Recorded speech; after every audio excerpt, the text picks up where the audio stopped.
Hi, class, and welcome to Module 7. Module 7, we're going to get into the exciting aspect of buying your first home or buying your second home or wherever you are in your home buying decisions.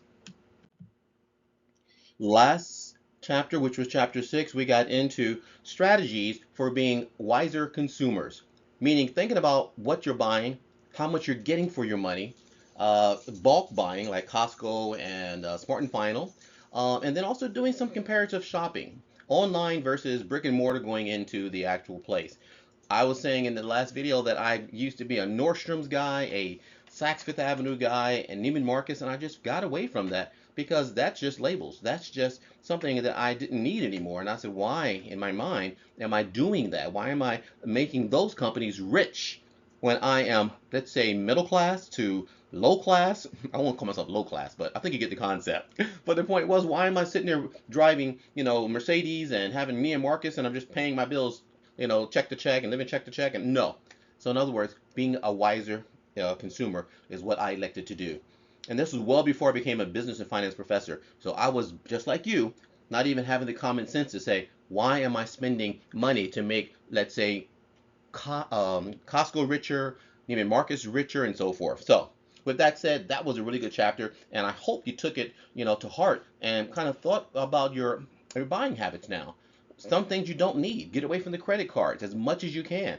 I say you should have 1 to 2 credit cards. One is definitely an emergency credit card because God forbid something happens to your loved one and they're in the hospital and need some life-saving care and they are waiting for payment.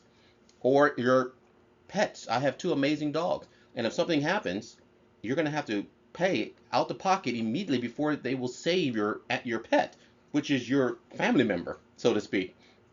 I was at a dog park and this lady said that she didn't know what happened to her dog, but it costed her $12,000 to save her dog's life. Do you think she hesitated? No. Do you think they gave her payment plans and said, "Don't worry about it, we'll save your dog and pay us later"? They wanted the money right there. She had to sign that she swears that she's going to come up with the money at the end of the surgery or whatever it was. So again, wise consumer, think about your future and have those emergency stashes because you're going to need them. So selecting and financing your new home. This is something that is going to be the biggest purchase of your life next to buying a corporation or buying a company. But buying a home is a very, very, very wise investment for one, and a, let's say, tangible investment. You're going to have that. You're going to hang on to that, and it's going to be, in some cases, a moneymaker for you. You might benefit from the equity on the home. You may end up maybe being able to rent it out. There's so many options when it comes to actually being a homeowner. You have a piece of the American pie, as they say. So the very first thing basically is we're going to get into the assets, the costs and benefits of renting. We're going to assess that because we're thinking, wow, should we rent or should we buy? In California, right now, it is unfortunate, I hate to even say it, it's cheaper to rent than to buy. Because if you think about it, if you do buy, which is a great option, it's a great investment, don't forget you're going to deal with utilities, garbage, water. I'm thinking of all the things that you don't deal with as a renter. Something breaks in the home, you are going to have to fix that water heater. For example, good example is tomorrow there are people coming in to reinstall the entire air conditioning system in this condominium that I rent in Otay Ranch because it finally just broke. And this house is about maybe 15 years old, maybe 20 years old, so it's about time that it may break, but it broke right in the middle of the heat wave. So to say the least, I'm sitting here sweating while I'm lecturing to you. But that's going to cost easily $15,000 for them to replace that. And I'm sure that the owner, if he has several properties, he's got insurance. But the point is, if this was me, I'd have to put that money out. And of course, I would definitely have insurance. So we'll get into implementing the home buying process. Get a realtor. Don't go it alone. If you think you're that savvy with buying a home and negotiating and going through escrow and everything else, that's fine. But you might want to hire an expert, someone that you trust, someone hopefully that you know. I've had an amazing realtor that I've been using for the last couple of years. It's great that he was my former student. He went from former student to getting his MBA to actually becoming a part-time professor with us at Southwestern College. So it's a major success story for him, but also he's an asset to our faculty. We can get information from him. He is teaching in the real estate area, and he's an active realtor. He's out there in 2024 chasing down deals for everyone. So anyway, so we'll get into determining the cost associated with purchasing a home, and also you'll develop a strategy for actually buying the home. And I think when you talk about strategies, you're talking about research. You're talking about stopping for a minute and assessing, can you afford the home? You look at your budget, immediately check your budget. Find out how much you can afford beyond what you're already being able to afford. I was going to buy a home up in Menifee, California, which is in the Temecula area, a little bit more north of Temecula. Nice area. It is an up and coming community. It's really nice. I was also going to buy in a retirement community, which would have been even nicer because the only people around me are people of my age, which means I don't have to worry about skateboards and bikes and people hollering and children screaming.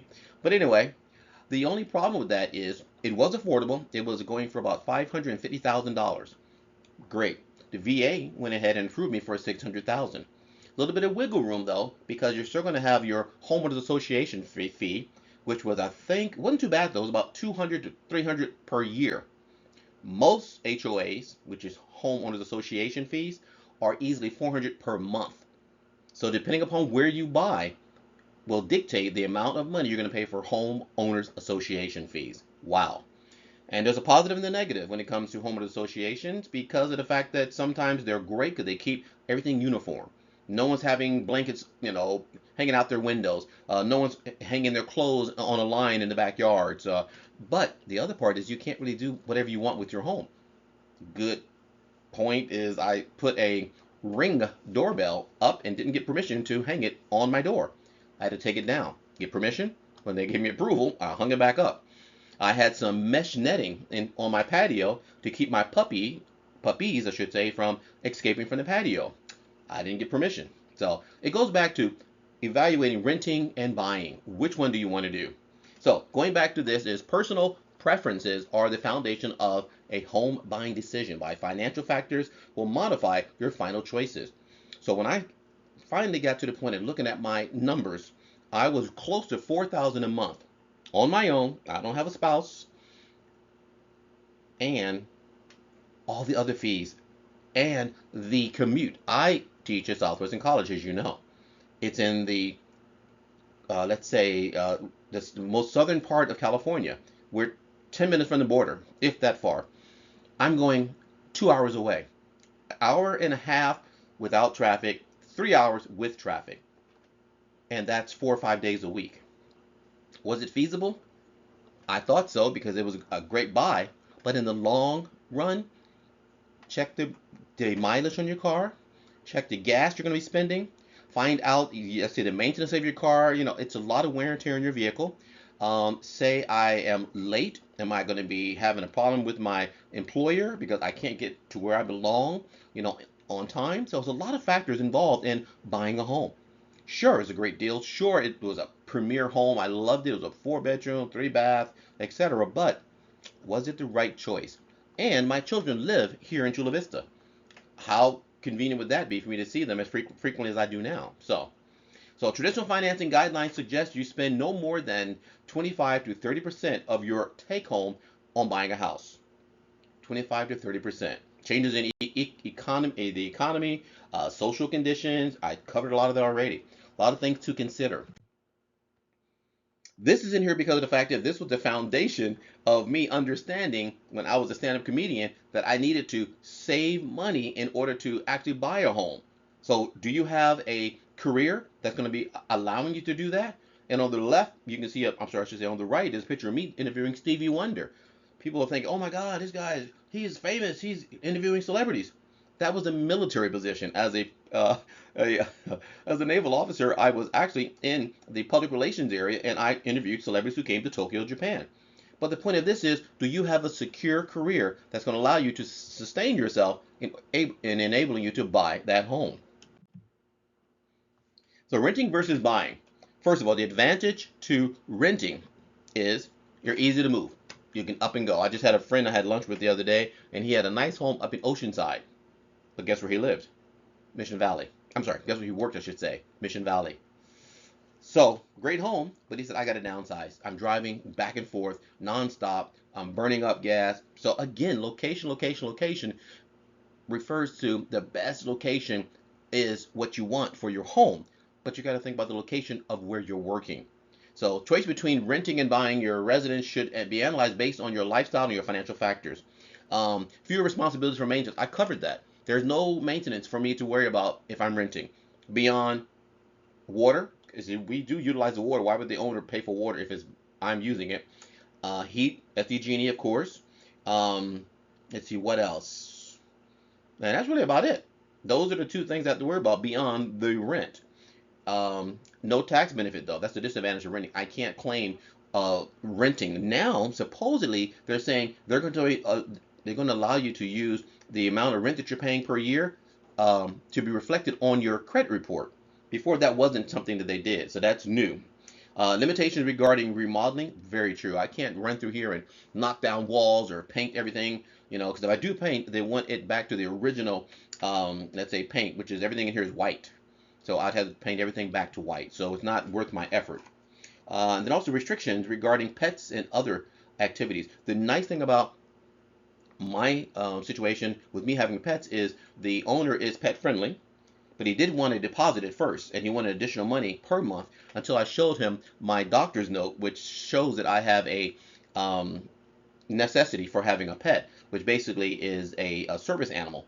So when I showed him that, no problem. So remember that when you're renting, if you do have a verifiable, disability, and your doctor gives you a note that says this person would benefit from having, a service animal or a emotional support animal in the home, that supposedly would allow you to not have to pay additional money to the landlord. Now, in buying, advantage and disadvantage. In buying, here's an advantage: is pride of ownership. Wow, I got a piece of the American pie. When I first bought my first house, my friends who were Navy, they were more excited than I was. They were like, "Hell, you're the first one in our group that has got a piece of the American pie." That reality didn't really hit me. I just thought about I got a lot more bills. I got two kids and a mortgage and a wife and two cars. But it's pride of ownership. I own that house. I did whatever I wanted with that house, from landscaping to we had the backyard, which was you go out and you go straight down into like a little gully and like a ravine in the back. And my kids were so young, I was worried. There was no fence in the back of the house, so we fenced the back of the yard and we leveled the back of the yard. That took about 10 dump trucks full of dirt. And yes, back when I was younger, I actually took every wheelbarrow with my family, even my little daughter, and we had to go from the front of the house to the back of the house and dump wheelbarrow after wheelbarrow after wheelbarrow, because the house is too tight to have the trucks go back there, nor did they have any mechanism to allow the dirt to be pushed. It was just wow, it was a lot of work. But again, I'm the homeowner. I can do that. And we had everyone in the community all excited about it and helping us and so forth. And anyway, and then your financial benefit. You can claim the interest on the house and the repairs on the house and the usage of the house if it's part of your business on your taxes. And then your lifestyle flexibility. You really can do what you want. If you want to have a pool in the back and just lay around and lounge, you don't have anyone telling you, hey, the pool's not cold enough or warm enough, or there's no one telling you what to do. Now, the disadvantage, unfortunately, is you have a huge financial commitment now. You have to think about paying for that house, for 30 years, okay? If that's the length of the mortgage. Or is it a 15-year mortgage, which they do have those, which means you'll pay that house off in half the time. But that means your mortgage might be double. So, if, for example, our mortgage was 950, that would have been almost 1,800 a month. Could we afford it at that time? No.